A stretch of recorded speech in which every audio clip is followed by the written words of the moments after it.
የአሜሪካ ኢራን እስራኤል ጦርነት ከተጀመረ ወዲህ እንደዚህ አይነት ክስተት ሲያጋጥም ለሁለተኛ ጊዜ ነው። ከቀናት ከሳምንታት በፊት በተከሰከሰው የአሜሪካ ሄሊኮፕተር በኢራን ተራሮች ላይ ፈልጎ የማግኘቱ ሥራ የተለያዩ ዓለም አቀፍ መገናኛ ብዙሃንን ቀልብ መሳቡ የሚታወስ ነው። አሁን ደግሞ በሆርሙዝ ወሽመጥ ዳርቻ አካባቢ የአሜሪካ ሄሊኮፕተር በሆርሙዝ ወሽመጥ አቅራቢያ መከስከሱን ሆኖም አብራሪዎቹ ግን በሕይወት መትረፋቸውን ትራምፕ ተናገሩ። ሌላኛው የጦርነቱ ሁለተኛ ክስተት የተለያዩ ዓለም አቀፍ መገናኛ ብዙሃን በፊት ለፊት ገጾቻቸው የዘገቡት ሌላኛው አነጋጋሪ ክስተት የኢራን እስላማዊ አብዮታዊ ዘብ ጠባቂ የወሰደውን እርምጃ የአብራሪዎቹ መትረፍ ግን አንደኛው ክስተት ሆኖ ሳለ በአሜሪካ ወይስ በኢራን እስላማዊ አብዮታዊ ዘብ ጠባቂ ውስጥ ይወድቃሉ የሚለው መነጋገሪያ ክስተት ሆነ።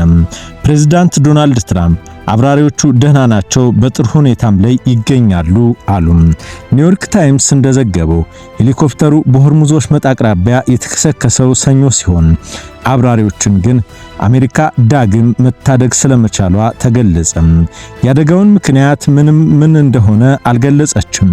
ሆኖም ትራምፕ ክስተቱን በተመለከተ ሪፖርተር እንደሚያቀርበው ዘገባውም እንደሚያመላክተው ከሆነ የኢራን እስላማዊ አብዮታዊ ዘብ ጠባቂ በዚሁ አካባቢ ከእስራኤል ጋር ተደጋጋሚ የሚሳኤል ማስወንጨፍ ስራዎችን ማከናወኑን ከተገለጸ በኋላ ምናልባትም እርምጃ ለመውሰድ የሞከሩ ሳይሆኑ አይቀርም የሚሉትም ብዙዎችም ያመኑበት ክስተት ሆነ።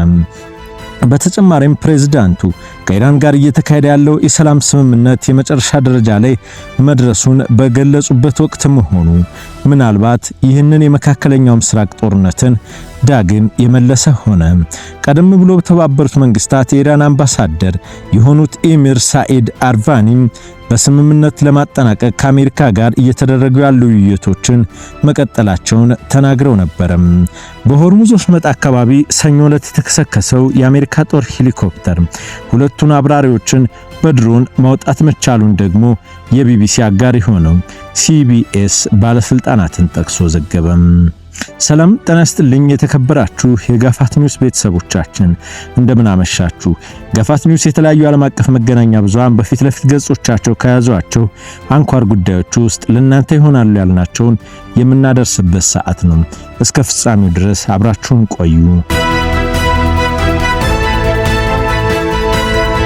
በሆርሙዝ ወሽመጥ አካባቢ ሰኞ ዕለት የተከሰከሱት የአሜሪካ ጦር ሄሊኮፕተር ሁለት አብራሪዎች በድሮን ማውጣት መቻሉን የቢቢሲ አጋር የሆነው ሲቢኤስ ባለስልጣናትን ጠቅሶ ዘገበ። የአሜሪካ ጦር የባህር ላይ ድሮኖችን ተጠቅሞ እንዲህ አይነት ዘመቻ ሲያካሂድ ይህ የመጀመሪያው ነው ተብሏል። የአሜሪካ ማዕከላዊ እዝ ሴንትራል ኮማንድ ኤች-64 የተሰኘው ሄሊኮፕተር ከተከሰከሰ በኋላ ወታደሮቹ በሁለት ሰዓት ውስጥ ማውጣት የተቻለ ሲሆን በደህና ሁኔታ ውስጥ ላይ ናቸውም ብሏል። ሄሊኮፕተሩ የቀጠናውን ውሃ ቅኝት በማድረግ ወቅት በኦማን ባህር ዳርቻ አቅራቢያ መከስከሱን እዙ ጨምሮ አስታውቋል። ሄሊኮፕተሩ የተከሰከሰው በብልሽት ምክንያት ስለመሆኑ ወይም ኢራን ተመቶ ለጊዜው ግልጽ አልሆነም። ያደጋው መንስኤ ላይ ምርመራም እየተደረገ መሆኑን ተገልጿል። ለሲቢኤስ መረጃ የሰጡት ወታደራዊ ባለስልጣናት አብራሪዎቹ በሰው አልባ አውሮፕላኖች አማካኝነት ማውጣት እንደተቻለ ተናግሯል። ምናልባትም ይህ ክስተት አሜሪካ ከሳምንታት በፊት በኢራን አቅራቢያ ውስጥ በከፍተኛ ተራሮች አካባቢ ተመተው ከወደቁት የኢራን የእስላማዊ አብዮታዊ ዘብ ጠባቂ ጉሮሮ ላይ መንጭቀው ካወጧቸው አብራሪዎች በኋላ ይህ ሁለተኛው ክስተትም ሆኖ ተመዝግቧል። የተባበሩት መንግስታት ድርጅት ተመድ ዋና ጸሐፊ አንቶኒዮ ጉተሬዝ በመካከለኛው ምስራቅ ዳግም ባገረሸው ግጭት በጣም እንዳሳሰባቸው በመግለጽ በእስራኤል የዘጋችውን የጋዛ መተላለፊያም እንድትከፍት ጠይቀዋል። ሁሉም ጥቃቶች አሁንም መቆም አለባቸው፣ በሊባኖስ፣ በኢራን፣ በጋዛ ያለው ተኩስ አቁም ሙሉ በሙሉ መከበር አለበት ሲሉ በኤክስ ገጻቸው ላይ አጋርተዋል። በሚያዝያ ወር የተኩስ አቁም ከተደረሰ በኋላ ቴህራን ወደ እስራኤል ሚሳይሎችን ካሰነጨፈች በኋላ በኢራን የሚገኙ ወታደራዊ ኢላማዎች ለመጀመሪያ ጊዜ ደብድባለች። እስራኤልና ኢራን ሰኞ ዕለት የአሜሪካው ፕሬዝዳንት መተኮሳቸውን እንዲያቆሙ ከነገሯቸው በኋላ ተኩስ ማቆማቸውን አስታውቀዋል።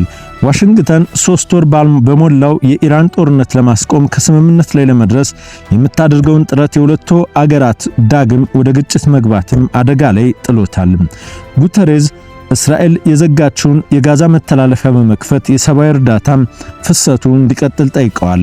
በተጨማሪም እስራኤል ወደ ጋዛ የሚወስዱትን መተላለፊያዎችን ለመዝጋት መወሰኗን በጣም አሳስቦኛል ነበር ያሉትን።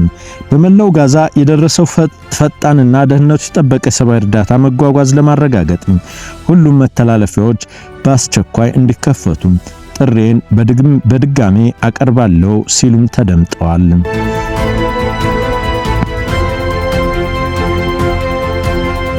እስራኤል ኢራን አሜሪካ ጦርነት ከተጀመረ ወዲህ በህይወት አለመኖራቸውና መሞታቸው የተዘገበው የኢራን የቀድሞ መሪ አያቶላህ አልካሜኒ የቀብር ስነ ስርዓት ከ3 ወር በኋላ ለመጀመሪያ ጊዜ ይፋ ተደርጓል። የኢራን ቀድሞ ጠቅላይ መሪ አያቶላህ አሊ ካሜኒ የቀብር ስነ ስርዓት ሰኔ 18 ወይም 19 2018 ዓ.ም ሊካሄድ እንደሚችል የሀገሪቱ መገናኛ ብዙሃን ዘግቧል። የሬሳ ቋንጣ አላቸው ፍራንስ 24 በዘገባው መገናኛ ብዙሃኑ የበዓሉ አዘጋጆችን በመጥቀስ ስለ ቀብሩ ስነ ስርዓት ሂደት ዝርዝሮችን ማውጣት ጀምሯል። ሐሚኒ የተገደሉት የኢራን ጦርነት በተጀመረበት ዕለት የካቲት 21 2018 ዓ.ም ከ3 ወር በፊት ነው። ኢራን እስካሁን ድረስ የቀብር ስነ ስርዓታቸውን አልፈጸመችም። ልጃቸው ሙጃታብ ካህሚኒ የእርሳቸውን ስልጣን እንዲረከብ በመጋቢት ወር ተመርጧል። ከዚህ ቀደም የኢራን መገናኛ ብዙሃን የቀብር ስነ ስርዓታቸው የሚከናወነው በትውልድ ስፍራቸው ማሻድ እንደሚሆን ዘግበው ነበር። ከዚያ ውጭ በዋናው ከተማ ቴህራን በሃይማኖታዊ በከተማዋ ቆሞ እና በትውልድ ስፍራቸው ለሟች መታሰቢያ በዓላትም ይከወናል ተብሏል። የካሚኒ ቀብር ስነ ስርዓት ከጸጥታ ስጋት ጋር በተያያዘ በተደጋጋሚ ሲታለፍ ቆይቶ 3 ወራትን አስቆጥሯል። የካቲት 21 እርሳቸው በተገደሉበት ህንጻ ላይ በተፈጸመ ጥቃት በርካታ ወታደራዊ አዛዦችም መገደላቸው የሚታወስ ነው። ፈረንሳይ ማክሰኞ ዕለት ቀኝ አክራሪው የእስራኤል የፋይናንስ ሚኒስተር ባዜሌል ስሞትሪም ወደ ሀገር እንዳይገቡ አግዳ ጋዛን ዳግም ቀኝ የመግዛትን አጀንዳ ያራምዳሉ ስትል ኮነነችም። የፈረንሳይ ውጭ ጉዳይ ሚኒስተር ማዕቀቡ የተጣለው ከሌሎች ሀገራት ጋር በመተባበር መሆኑን ገልጸው በፍልስጤማውያን ሰፋሪዎች ላይ በሚደርሰው ጫና የተነሳ እገዳውን መጣሉን ተገልጿል። ፈረንሳይ ማዕቀቡን የጣለችው ከብሪታንያ፣ ካናዳ፣ አውስትራሊያ፣ ኖርዌይና ኒውዚላንድ ጋር በመተባበር ነው። የሰፈራ እንቅስቃሴዎችን በዌስት ባንክ ግጭት በማቀጣጠል ረገድ ተጠያቂ የሚሆኑ አካላት ላይ ማዕቀብ መጣሉን የፈረንሳይ ውጭ ጉዳይ ሚኒስተር ዣን ኖኤል ባሮት በኤክስ ገጻቸው ላይ ጽፈዋል። ሚኒስትሩ ስሞትሪ ዌስት ባንክና ወደ እስራኤል መጠቅለልን በይፋ ይደግፋሉ። በዌስት ባንክ ተጨማሪ ስፍራዎችም እንዲካሄዱ በይፋ ይንቀሳቀሳሉ ሲሉም ኮንነዋቸዋል። አክለውም ጋዛ ዳግም ቅኝ ግዛት የፍልስጤማውያን ባለስልጣናት ኢኮኖሚያዊ ድቀት እንዲገጥሙ እንዲሁም በፍልስጤም ሕዝብ ላይ ጎጂ ተግባራትን በመፈጸም ከሰዋቸዋል። ሲሞትሪ ወደ ፈረንሳይ እንዳይገቡ ከተከለከሉ የእስራኤል ባለስልጣናት መካከል ሁለተኛውም ሆነዋል። ከዚህ ቀደም የብሔራዊ ደህንነት ሚኒስተሩ ኢታሚር ቤን ጊቨር ወደ ፈረንሳይ እንዳይገቡ ታግደዋል። ፈረንሳይ 4 የሰፋሪዎች ድርጅት መሪዎችንና 21 አመፀኛ ሰፋሪዎች ላይ እገዳ መጣሏ የሚታወስ ነው። አሜሪካና ኢራን የስምምነት የመጨረሻው ጥረት ላይ እንደሚሆኑ በስምምነቱም በማንኛውም መንገድ ቅርጽ ወይም ሁኔታ የኒውክሌር ጦር መሳሪያ እንደማይፈቀድ ፕሬዝዳንት ዶናልድ ትራምፕ ተናገሩ።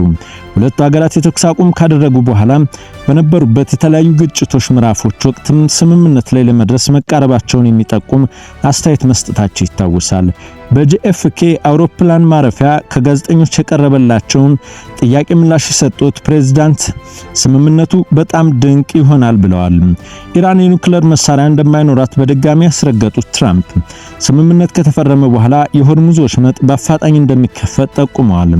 በሁለት ወይም 3 ቀናት ውስጥ የሆርሙዝ ወሽመጥ ሊከፈት እንደሚችልም ተናግረዋል። ኢራንና እስራኤል አንዳቸው ሌላቸው ላይ ጥቃት ማድረስ ለማቆም መስማማታቸውንም አስታውቀዋል። ትራምፕ የእስራኤል ጠቅላይ ሚኒስትር ቤንያሚን ኔታንያሁ ቤቢም ካጋሩት በኋላ ኢራን ላይ ጥቃት ማድረስ ለማቆም መስማማታቸውም ተናግሯል። ለተጨማሪ አንድ ሳምንት ገደማም አይተነኳኮሱም ሲሉም አክለዋል። ክቡራትና ክቡራን የጋፋት ኒውስ ቤተሰቦቻችን ይህንን የተለያዩ ዓለም አቀፍ መገናኛ ብዙሃን በፊት ለፊት ገጾቻቸው የያዟቸውን መረጃዎች ስላዳመጣችሁ እናመሰግናለን። የዩቲዩብ ቻናላችን ሰብስክራይብ፣ ኮሜንት እና ላይክ ያድርጉ።